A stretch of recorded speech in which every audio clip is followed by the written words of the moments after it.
Omelette. Luto tayo ng omelette, guys. Oh. May chicken pa yan. Kamatis. Breakfast natin. Ayan. Para di ba durog. Oop. Ayan, guys. Oh. Gandahanin natin.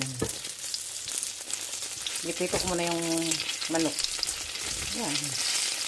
O, diba? Ganyan ang gusto nilang omelette. Ito na.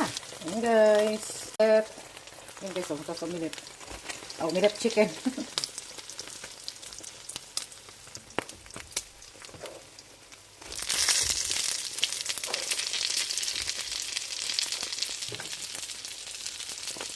Ayan siya. Tapos, lagyan natin ng cheese, guys. Ayan, ayan ang cheese.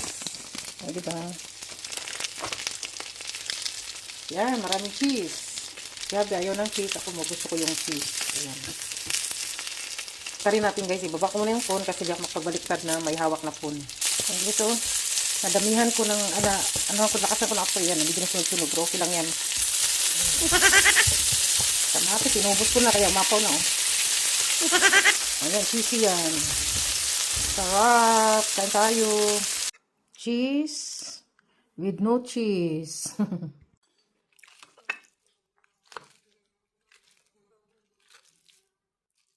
Not only that, current hot and